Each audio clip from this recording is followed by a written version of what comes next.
Now, is it just me, or is it always interesting to see how musical artists evolve over time, whether that be with their sound, physical appearance, or personality?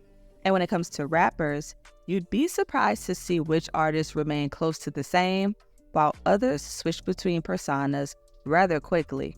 NLE Choppa has been changing before our very eyes over the past couple of years, and this current era that he's in seems to be confusing a lot of people, but I have a feeling that he knows exactly what he's doing, and he ain't slick. Let's get into it. But first, welcome to the channel.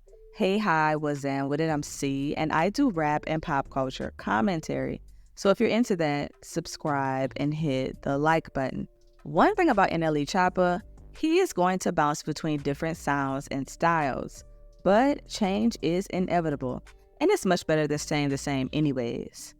When NLE blew up in 2019 with his singles Shotta Flow and Camelot, I can admit that I was an avid listener, and it's crazy because for a teenager, I was surprised that he was rapping about all these mature topics, meshing violent raps with repping his gang set.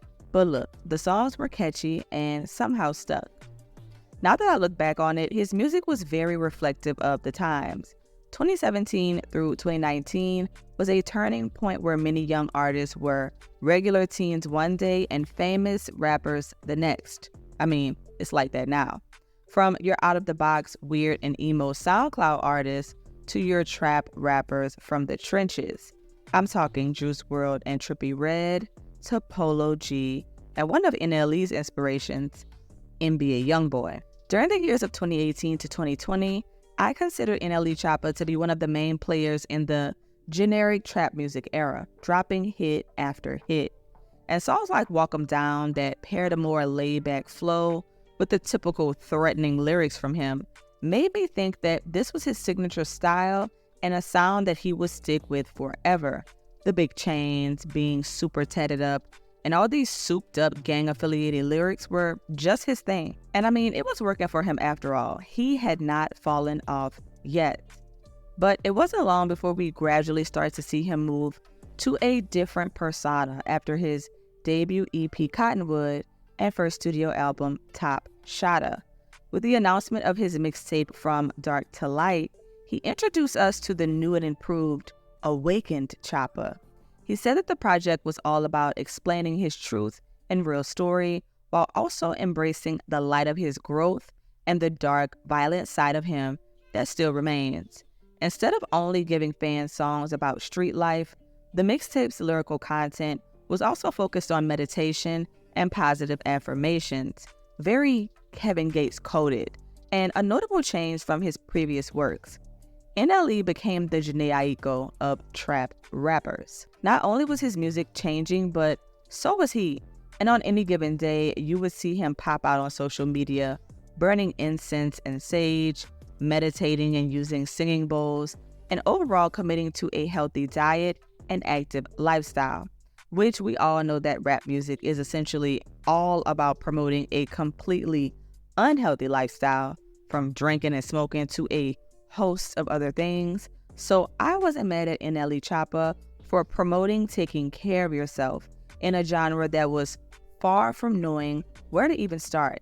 And even recently, I like how he discussed the importance of avoiding and ending rap beefs. The only thing is, something about this new journey of Awakened Choppa felt a little bit inauthentic. There's no denying that NLE was out here practicing self-improvement, but something about it felt commercialized, almost as if this was a piece in the puzzle of his label creating a character for him to play just for a little while. And after his infamous social media fallout and interview makeup with DJ Vlad, after saying he could cure STDs and cancer with herbs that he would eventually be selling, something just felt a little bit off about this entire ordeal, performative even. When I recently saw him sit down with Bobby and Sukiana and joke about the fact that everyone keeps asking him if he is still spiritual when they know he was out here on probation with the law on his back, I was like, oh, okay, I see exactly what was going on. Because how could we also forget the entire thing with him pulling a blick on his BM and literally tweeting that she was blessed that it jammed. Like, cut the cameras. Deadass. While this era was a turning point in his career, it wasn't long before NLE's chakra was fading and the old NLE was back, but better and a little bit more sexual. Someplace between his project Me vs. Me and Cottonwood 2, I could see some improvement in NLE Choppa's music from a sound standpoint, but it was increasingly more explicit, and I'm sure you see that his song Slut Me Out played a major role in this career shift. To me, it felt like the equivalent of your favorite female artist shifting from laid-back raps and more lyrical content to amping up the sexual vibes to the highest degree. And it was crazy to see a male do this. I feel like the only other male artist I've seen jump from one vibe to the next like this is Lil Nas X, which I have thoughts on where his career stands now because of that, but that's another video. But seeing as NLE Choppa comes from a more street background, I'm not too surprised at the fact that he started making songs with subject matter like Slut Me Out. And I'm also not surprised with this new vibe he's been giving lately. So let's see, we've gone from street NLE to awakened Choppa, hypersexual NLE Choppa, and now we've arrived at what people are calling his zesty era, marked by him dressing, acting, and carrying himself just a little bit differently, but in a way that I feel like actually kind of works for him. Let me say this, we often forget that marketing and image is a huge part of music these days, and sometimes you really have to think about if executives and artists are playing tricks for clicks, or are they really about that life? For starters, I can't think of a better idea than for NLE Choppa to perform at Black Pride Atlanta. One, it opens him up to a completely new audience, one that may have never guessed that a rapper like NLE would be down to interact with them. Rap as a whole is often inherently homophobic, so having an artist like NLE break this mold is important.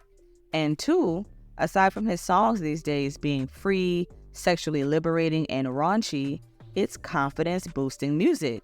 If I was a bad bee, I would want to get with me too. Like, come on, that is a pride anthem if I've ever heard one. That's actually an anthem for the baddies, period. NLE is literally pulling a reverse DaBaby. His openness, paired with being respectful, is about to open some doors for him. And on top of all of that, all press is good press, and y'all know that everyone was talking about it. But there's no denying that people are seeing the revealing clothing and tweets like, "I'm coming out," and thinking to themselves, nah, I can't get with this zesty NLE Choppa. And this is the part where even though NLE is embracing this new image, and it could be genuine, he's also playing the part. He knows that all press has the ability to be good press. So no matter if he plays around with the minds of his audience, someone is still listening to the music, buying the concert tickets, liking and commenting on the photos. It's either real support or it's hate watching, but either way, all eyes are on him. It's giving stunt queen. And truthfully, it reminds me of the bad bitty guy, JP. I mean, he went viral on social media for looking like an old young guy and then having this outrageous song, but then people actually started to like it. And then he was exposed for being fluid in his sexuality and dropped a whole project called The Coming Out Party. Now, who knows what JP was really into?